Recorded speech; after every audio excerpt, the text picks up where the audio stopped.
Damon Rojas 397 and several others of you have suggested that we talk about the western part of the country.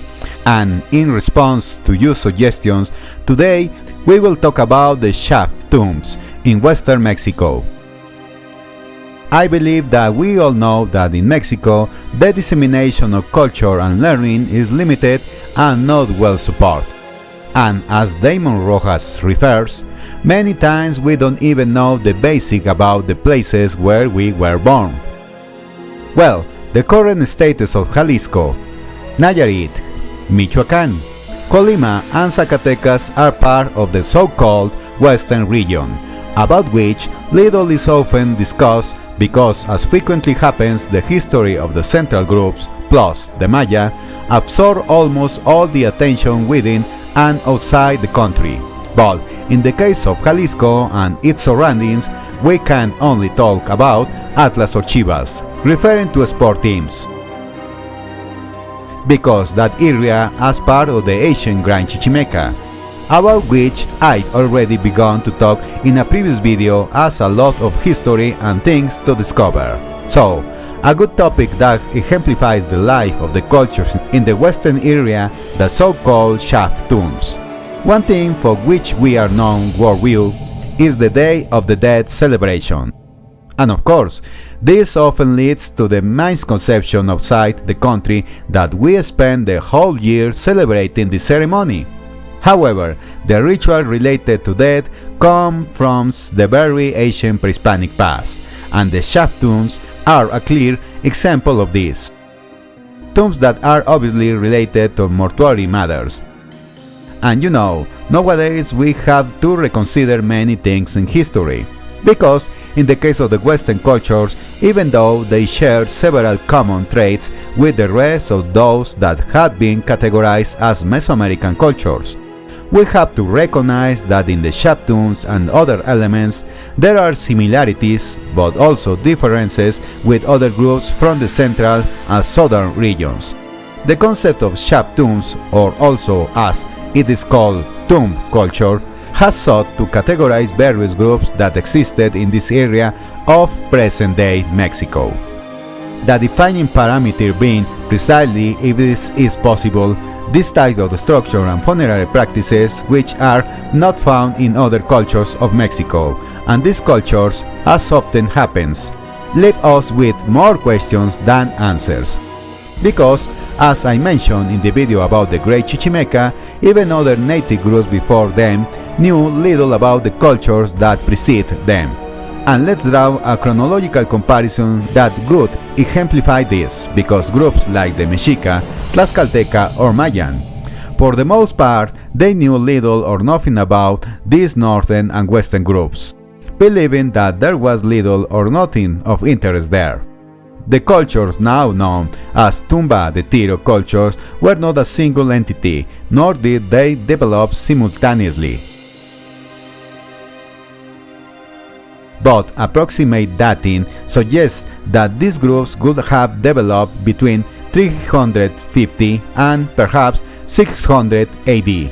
Obviously, if we compare that span of development and extinction of these groups with, for example, the Mexica, who, according to some theories, left Aztlan around the year 1100 of our area and founded their city in 1325, we find that the Mexica, before being called Aztecs, never knew them.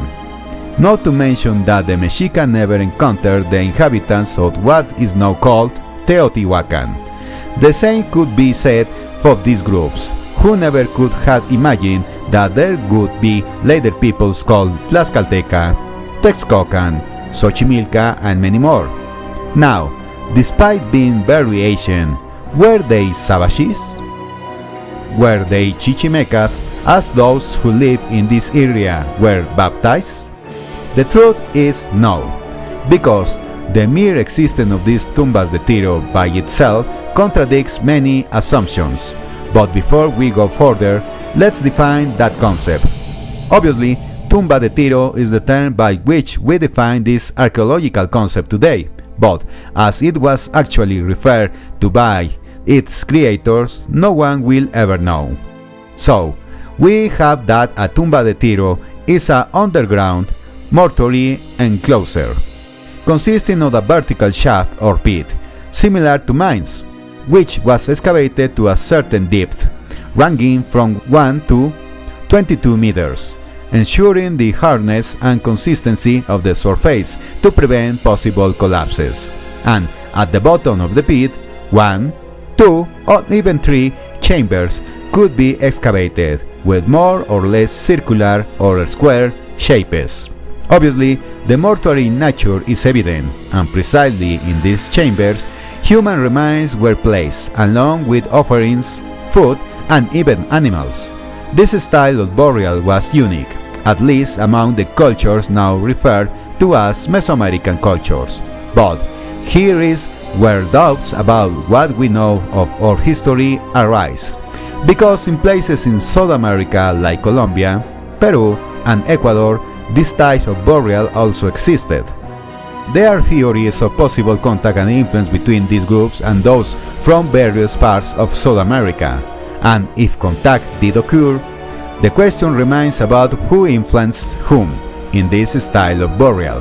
But concerning only Mexico, this has been found in several modern states such as Jalisco, Colima, Nayarit, even near Zacatecas and Michoacán.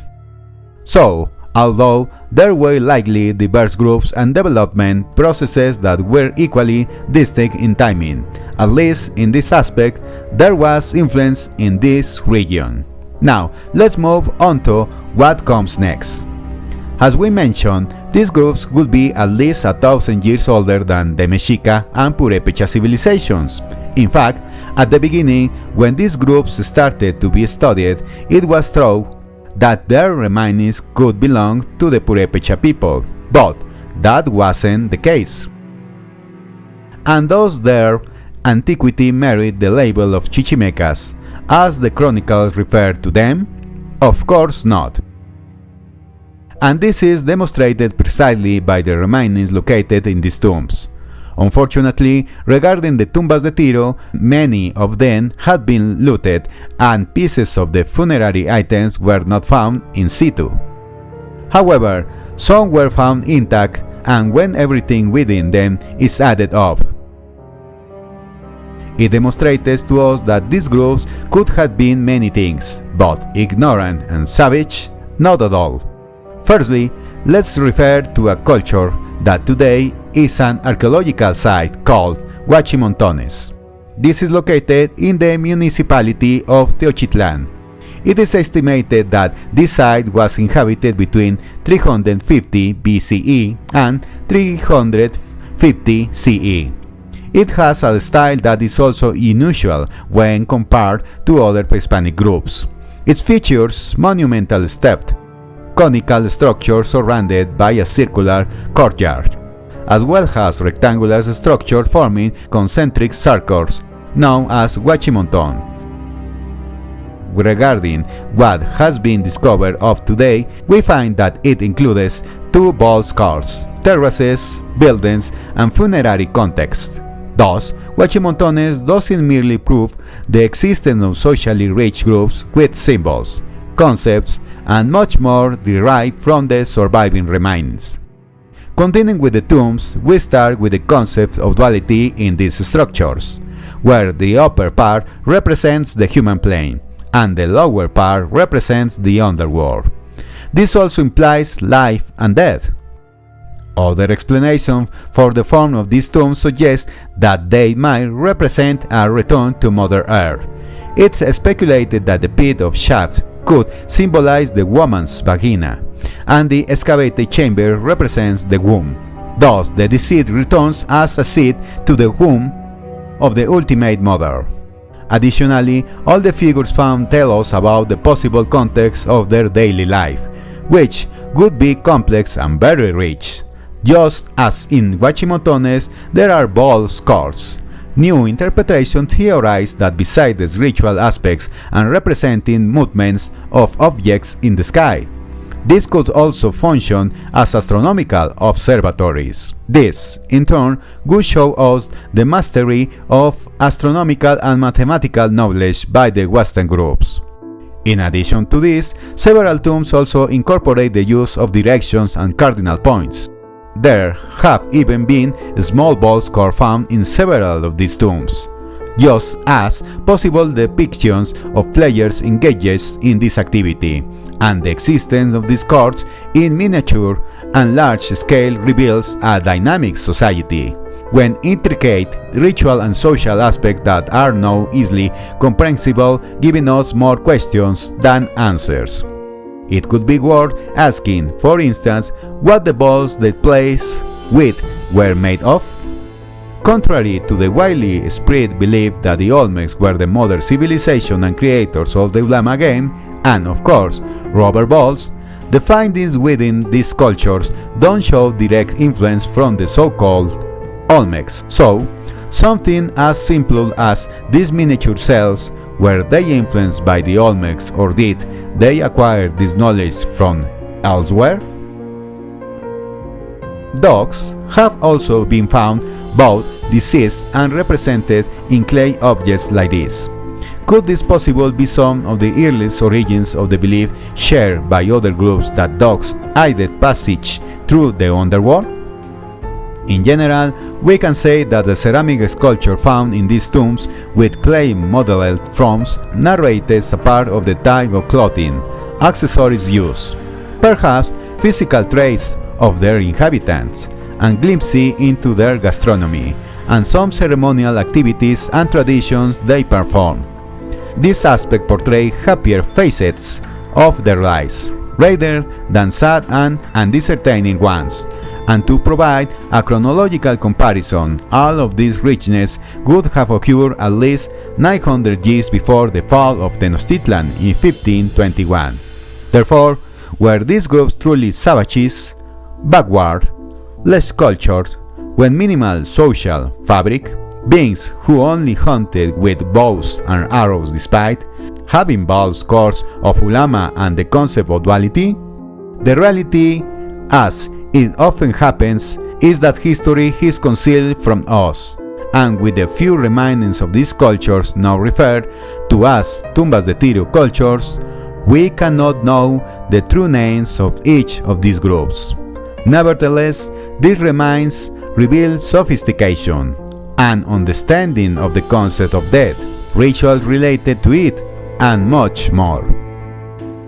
All of these aspects come to life from the womb of Mother Earth, that we now call tumbas de tiro, shaft tombs.